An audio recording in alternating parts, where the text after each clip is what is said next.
Bharat is transforming the nation across every sector, from highways to railways, from ports to airports, from digital infrastructure to defense, manufacturing and renewable energy. చరిత్ర కేవలం మన నిర్మించిన కట్టడాలను మాత్రమే గుర్తుంచుకోదు, వాటి ద్వారా నిర్మితమైన భవిష్యత్తుని గుర్తుంచుకుంటుంది.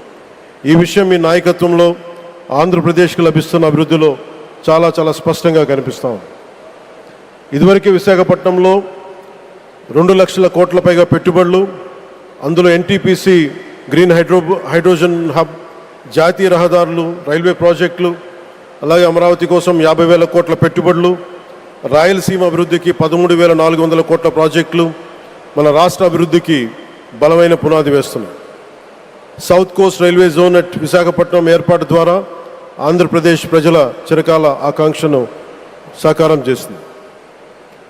ఈ కార్యక్రమాలు మరిన్ని పెట్టుబడులు ఆకర్షించడంతో పాటు ప్రత్యక్షంగా పరోక్షంగా 20 లక్షల పైగా ఉపాధి అవకాశాలను సృష్టించి స్టేట్ ఇన్ఫ్రాస్ట్రక్చర్ని మరింత బలోపేతం చేస్తూ ఆర్థికాభివృద్ధికి మరింత బలాన్ని అందిస్తున్నాయి. అలాగే గౌరవ చంద్రబాబు నాయుడు గారి నాయకత్వంలో, ఆయన మార్గదర్శకత్వంలో, వారి నాయకత్వంలో ఆంధ్రప్రదేశ్ దేశంలోనే అగ్రగామి రాష్ట్రంగా అవతరిస్తూ ఉంది. ప్రత్యేకించి ఈ విమానాశ్రయానికి అల్లూరి సీతారామరాజు గారి పేరు పెట్టడం ఆ మహావీరుడికి నివాళి మాత్రమే కాదు, ఆయన ఆశయాలను, ఆయన స్ఫూర్తిని భావితరాలకు అందించే చాలా చాలా గొప్ప నిర్ణయం. జి మల్లికార్జునరావు గారు, జిఎంఆర్, అందరూ ప్రేమగా పిలుచుకున్న జిఎంఆర్ గారు, వారు దీన్ని కట్టడం, శ్రీకాకుళం జిల్లా నుంచి వచ్చి, రాజాం నుంచి వచ్చి శ్రీకాకుళం వెనుకబాటుతనానికి ఆయన కృషిని ట్రస్టుల ద్వారా అందిస్తూ ఆయన నేతృత్వంలో, ఆయన నాయకత్వంలో ఎయిర్పోర్ట్ నిర్మించడం మనందరికీ చాలా చాలా గర్వకారణం. ఈ సందర్భంగా మనందరం ఒక నిర్ణయం తీసుకోవాలి.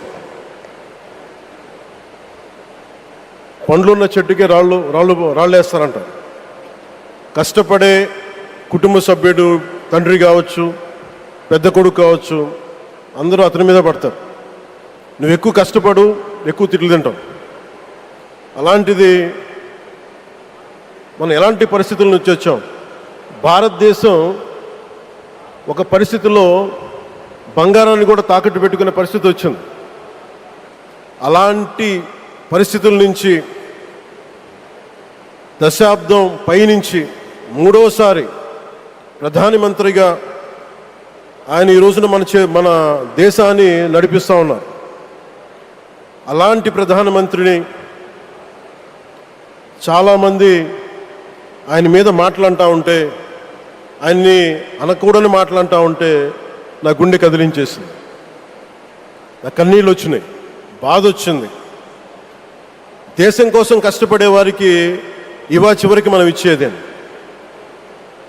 కొత్త తరానికి ఏం తెలుసు? ఆయన పడ్డ కష్టం. ఒక్కరోజు కూడా సెలవు తీసుకోలేదు మన ప్రధానమంత్రి గారు. ఈరోజు పెట్టుబడులు వస్తున్నాయి మనకి, ఒక్కరోజు కూడా సెలవు తీసుకోలేదు.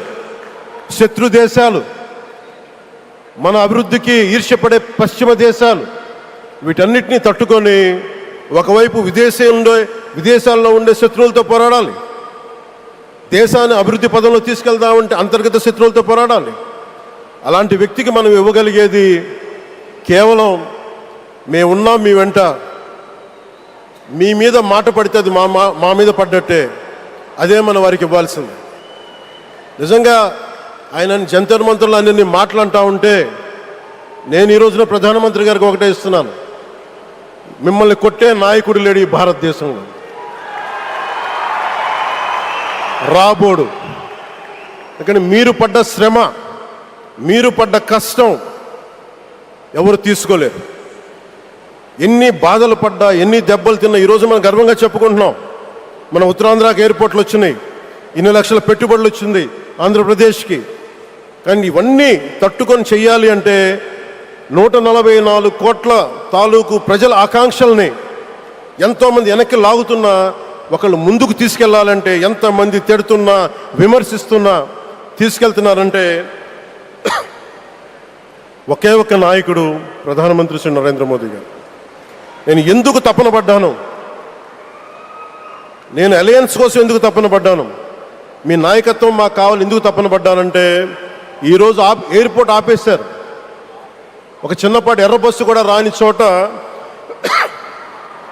ఎయిర్పోర్ట్ అవసరం లేదన్న వ్యక్తులకి సమాధానం ఇదే. ఇన్ని వేల మందికి ఇన్ని వేల కోట్ల పెట్టుబడి వచ్చింది అంటే ఆశీస్సులు కావాలంటే దేశం కోసం నిలబడే నాయకుడికి మన అండగా ఉంటే ఏం జరుగుద్ది అంటానికే ఈ భోగాపురం ఎయిర్పోర్ట్ ఈరోజు ప్రారంభోత్సవం నిలువెత్తు నిదర్శనం. ముఖ్యంగా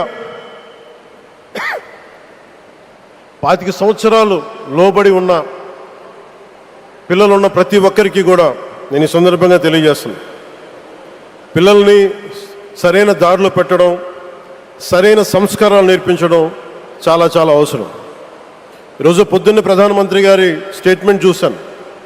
ఆయన తిట్టిన ఎన్ని దూషించారో వారిని కూడా పెద్ద మనసుతోటి క్షమించారు ఆయన. అలాంటి ప్రధానమంత్రి గారికి మీ పాదాలకు నేను నమస్కారం తెలియజేస్తున్నాను.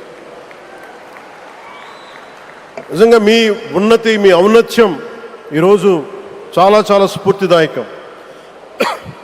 భారతదేశం మీ అందరికీ కూడా, ప్రజలందరికీ కూడా, ఆంధ్రప్రదేశ్ ప్రజలందరికీ కూడా, దేశ ప్రజలందరికీ కూడా ఒక నాయకుడి కష్టాన్ని మనం వెంటనే గుర్తించలేం. ఆయన ఎంత తపన పడుతున్నారు. ఒక కుటుంబాన్ని నడపడం ఎంత కష్టపడుతున్నాం.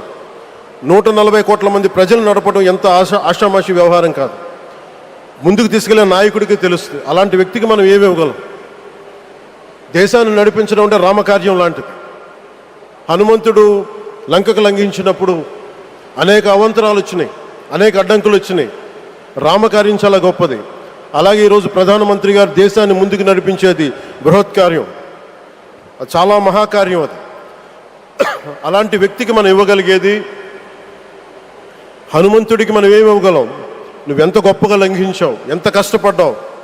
ఏ దేవతకైనా ఇవ్వాల్సిన స్తుతే. వాళ్ళు మన నుంచి ఏమి కోరుకోరు. ఒక తల్లిదండ్రులకి మనం ఏం కోరుకోరు, అమ్మ నువ్వు మా కోసం కష్టపడ్డావు, నాన్న నువ్వు మా కోసం కష్టపడ్డావు అని. అలాగే ఈ దేశ ప్రధానికి, సెలవు తీసుకోకుండా పనిచేస్తున్న ఈ దేశ ప్రధానికి మనం ఇవ్వగలిగేది, మీరు మా కోసం ఎంత కష్టపడ్డారు, మీరు మా కోసం నిరంతరం ఎంత శ్రమ తీసుకున్నారని చెప్పడమే మనందరి కర్తవ్యం. అలాంటి గౌరవ ప్రధానమంత్రి గారికి మనస్ఫూర్తిగా మీరు అనుకున్నంత కాలం అధికారం మీరు వద్దంటే వదలాలి, కానీ అధికారం మీ చేతుల్లోనే ఉంటుంది. దానికి మేమందరం నిరంతరం కృషి చేస్తామని తెలియజేసుకుంటూ, భారతమాత ముద్దుబిడ్డ